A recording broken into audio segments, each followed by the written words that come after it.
Referat,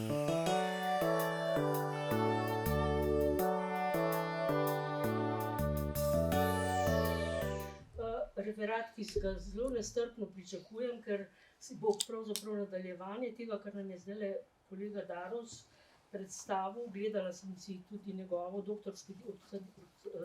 referenta, doktorsko disertacijo.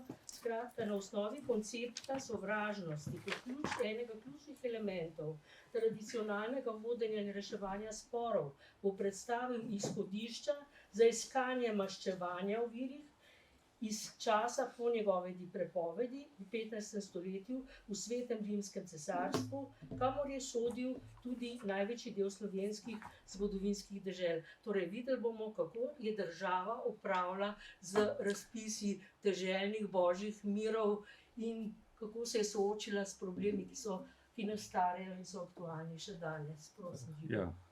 Hvala, Darja. Sicer z državo se jaz tukaj ne bom ukvarjal, to bom takoj na začetku povedal, ampak je tole kratko predavanje strukturirano tako, da mogoče komu pomaga pri določanju, iskanju maščevanja v tistem širšem pomenu v samih virih. Zdaj bom raje bral, drugače se bom zgubil v roku 2 minut.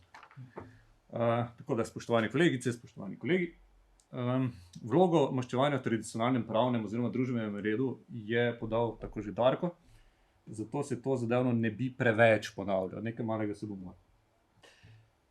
Vsekakor, zgolj prepoved nasilnega reševanja sporov v pozno srednjeveški in zgodnji novoveški Evropi seveda ni čez noč vodila v njegovo delegitimacijo v družbi, kaj šele v izničenje praks maščevanja, kot nam hočejo prodati nekateri tradicionalni zgodovinarji oziroma so nam hoteli. Da se ta prepoved ni zgodila čez noč v družbi oziroma se ni uveljavila, tega se je začelo zgodovinopisje zares zavedati šele v zadnjih nekaj desetletjih, a z izjemo italijanskega praviloma še vedno zelo obotavljivo. Tista Stuartova knjiga, ki jo omenil Darko, je tukaj bo kar prelomna najbrž. Razlogi za to so deloma teoretični, lahko bi rekli celo ideološki. V tistem tradicionalnem tolmačenju zgodovine, liberalnem, recimo, sploh nacionalne zgodovine, kot neke premice napredka, primitivno oziroma iracionalno maščevanje po nekem trenutku v narodovem zorenju oziroma odraščanju človeštva seveda ni imelo več kaj iskati. Zreducirano je bilo na izraz nerazvitega duha, nasilnih instinktov ali v najboljšem primeru zgrešenega čuta za pravico, torej nekih tematik nevrednih raziskav. Te poglede je v poznem 20. stoletju ovrgla aplikacija antropoloških študij na zgodovinopisje, ampak so še vedno zelo prisotni v zgodovinopisju kot takšni. Drugi razlog je praktične narave. Torej, kako iskati, predvsem pa kaj in kje. Sploh pri nas, glede na zelo skromno stanje virov za kazensko pravosodje za starejše obdobja, sploh za težje zadeve. Po vrhu so, tukaj bomo uporabljali bolj ali manj tujke, za kar se ne mislim niti opravičevati, po vrhu so izrazi, kot so nemška, recimo Rache, Fede, Absage ali latinska Ultio in Vindicta, v novoveških virih zelo redki z izjemo kakšnih pravnih in teoloških traktatov. In čeprav nisem navdušen, blago rečeno, nad zlajnano in pogosto prenapihnjeno spremembo paradigme, je pri iskanju maščevanja v novoveških virih potrebno nekaj takega. Kljub tistemu fokusu na obredje maščevanja, ki ga je predstavil Darko, je treba pozabiti na besedo maščevanje. In tega ne boste našli, oziroma tu in tam. Začel bom malo dlje, tako kronološko kot prostorsko. Ni šlo. Ne, sem se zaustavil.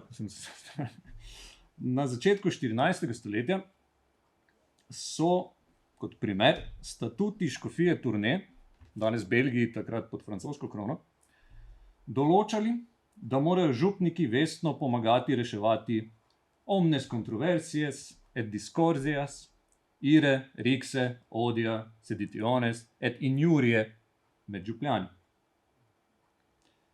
Tudi na Slovenskem so vizitatorji od župnikov še 4 stoletja kasneje zahtevali, da jim naznanijo vsak odium. med svojimi župljani. Podobno so v notranji Avstriji, in na ta prostor se mislim osredotočiti, terjale posvetne oblasti. Trški red za zgornje štajerski Aussee, torej Bad Aussee, iz 16. stoletja je zahteval, da mestni sodnik in svet ukrepata zoper vsako wissentliche Feindschaft. Upam, da ne rabim prevajati tega. V istem stoletju je ljubljanski mestni svet, to ni edini primer, od dveh meščanov zahteval, naj končata svoj spor, saj ne bo trpel, da želita Nachbarschaft spremeniti v Feindschaft und Empörung.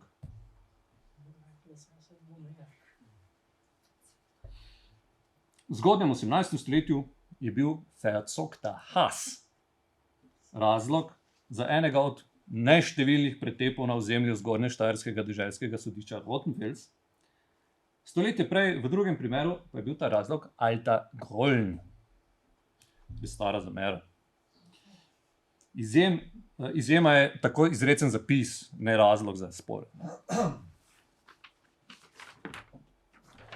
V Ljubljani so samo med zgodnjim 16. in poznim 17. stoletjem za resnejše spore, ki so včasih prišli tudi v fizično nasilje, uporabili še druge sopomenke. Ungute, Unwillen, Widerwille, Uneinigkeit. Sosedje pa so bili drug do drugega. Erbittert, gehässig in hadersichtig. Mariboru bi rekli, da so iskali hantle. Sredi 17. stoletja je notranja avstrijska vlada od ptujskega župnika, ki je želel poravnati nek spor, relativno bagatelen, bi rekli mi, zahtevala, naj izve, kdo je Widersacher oziroma Feind, s katerim naj bi se meščan poravnal. Šlo je pa za neke dolžniške zadeve. Nenazadnje, v prisegah sodiščem, da se obtoženci ali storilci ne bodo maščevali za aretacijo oziroma kazen, torej po nemško Aufheben, se je v notranjem avstrijskem prostoru še dolgo obdržala dikcija, da se oproščeni oziroma izpuščeni odpoveduje na primer vsakršnemu Feindschaft, Rach, noch Unwillen. Kaj torej pomeni sovražnost v novoveških virih? Poenostavljeno rečeno, je sovražnost v ožjem pomenu bila sinonim za maščevanje kot povračilno nasilje, v širšem pa siceršnje nasprotje dobrega sosedstva in krščanske ljubezni, v katerem, torej v tem nasprotju, pa je bilo nasilje vselej realna grožnja. Na Blejskem je sredi 17. stoletja ena sovražnost dveh kmetov bila opredeljena še kot üble Unnachbarschaft. Pa ne slabo nesosedstvo, ampak zelo nesosedstvo, kot popolno nasprotje idealov tedanje pravne kulture, katere cilj je bil, da, rečeno s Prešernom, ne vrag, le sosed bo imel. No, še danes imamo v zasebnem ali profesionalnem življenju kdaj kakšne sovražnike, recimo.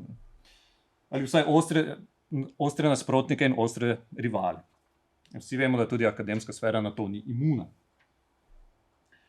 V srednjeveški in zgodnji novoveški Evropi pa je bila sovražnost potencialno zelo nevarna za človekov ugled, premoženje in življenje, ki so seveda tudi neločljivo povezani.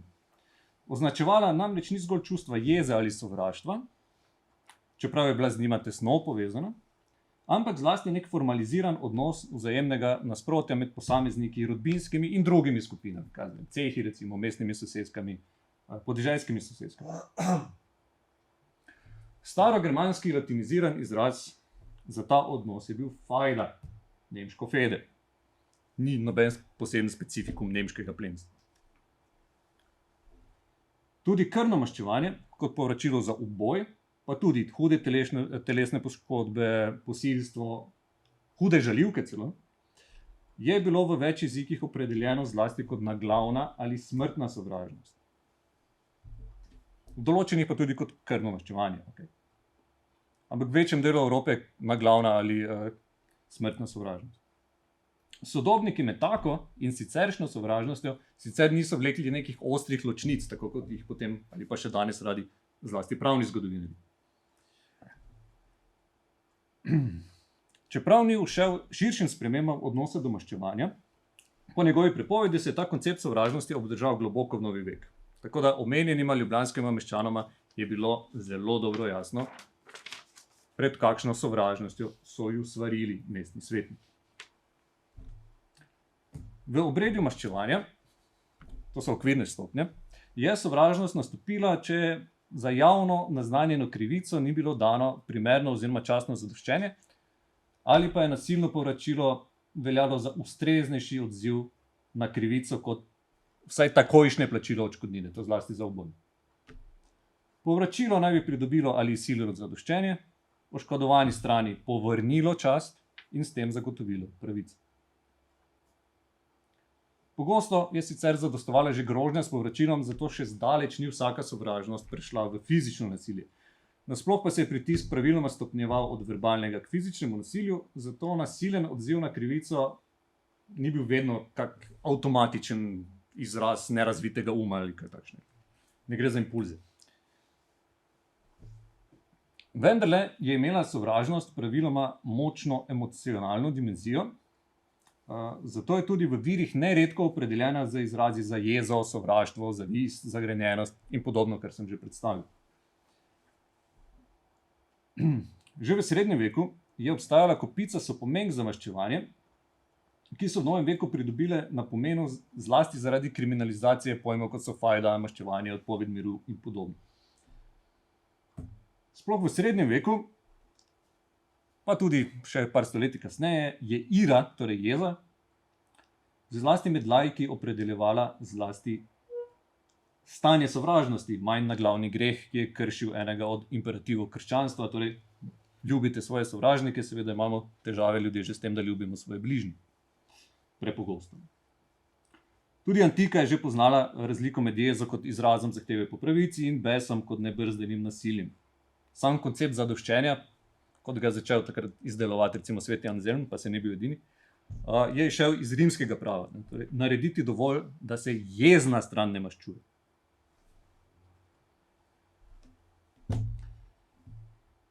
Ko sem že bil pri tem. Za iskanje v novoveških virih sicer zgolj poznavanje jezika ne bo dovolj, kajti vse stopnje maščevanja so podobno fragmentarne kot viri, v kateri se pojavljajo.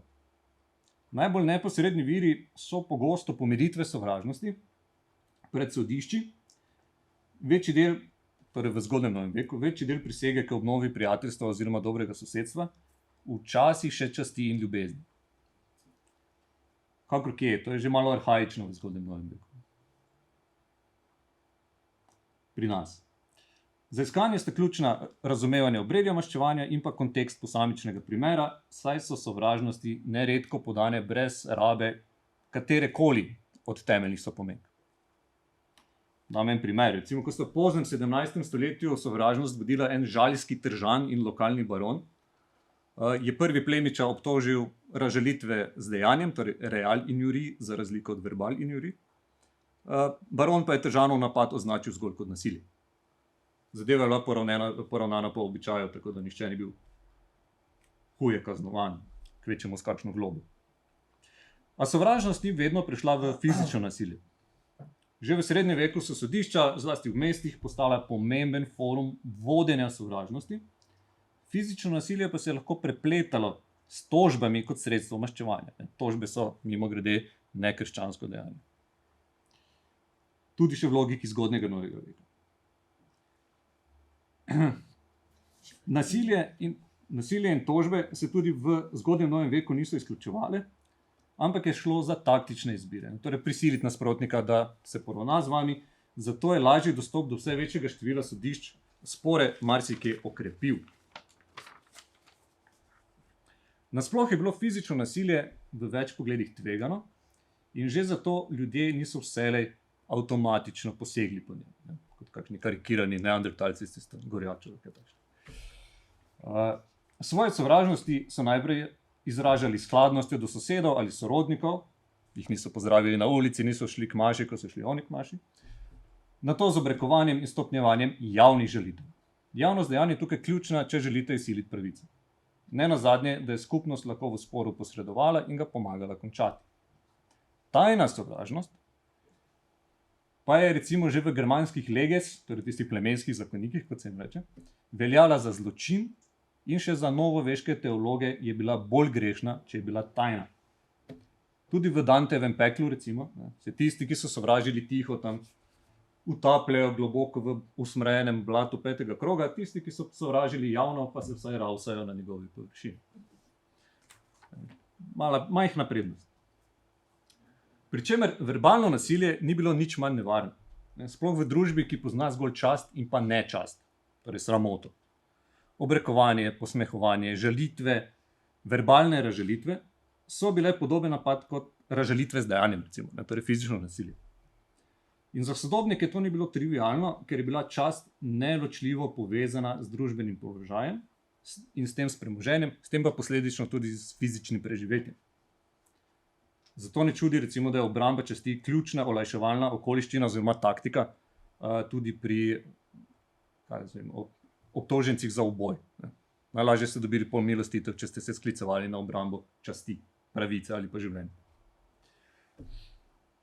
Skratka, stanje sovražnosti zato izražajo tudi verbalni spopadi, sploh skozi daljše obdobje in ko se upadajo s siceršnjimi spori. Najbolj nevarne so v takih primerih bile žalitve, ki so lahko delovale kot obtožba s kaznivim dejanjem. Recimo, nekdo vam je rekel tat ali pa čarovnica. Po eni strani gre za družbeno nesprejemljiva dejanja, po drugi strani pa so to redka dejanja, ki so jih novoveška sodišča preganjala po uradni dolžnosti. Ste nekoga ubili, ste morali vi tožiti človeka, ali pa nekdo vam je dolgoval, ste ga morali tožiti. Tat, čarovnica in veleizdaja, recimo, to se preganja po uradni dolžnosti. In kazni so v teh primerih za tatu telesne, tudi smrt, če je povratnik, za čarovnico pa itak smrt. Tako da se pogosto, tu in tam se pojavljajo takšne obtožbe v nekim namenu, recimo maščevanja porabljiv. Ampak tudi to je tvegano, ker potem se lahko pa maščuje družina usmrčene. Skratka, v novoveških virih, zlasti sodnih, ego dokumenti za starejše obdobje so pri nas pač zelo redki. Zlasti v sodnih virih se najde obilo sovražnosti, če se iskanja lotimo s primernim pristopom.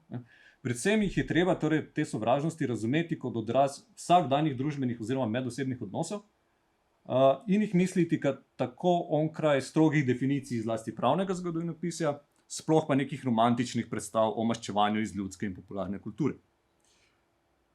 Pri tem je lahko v veliko pomoč tudi pravna antropologija. Ne direktna, ampak vsaj posredno. Pravzaprav toliko z moje strani. Namen tega orisa je bil, kot rečeno, zlasti predstaviti oziroma nakazati neke smeri in možnosti za raziskave tega kompleksnega področja.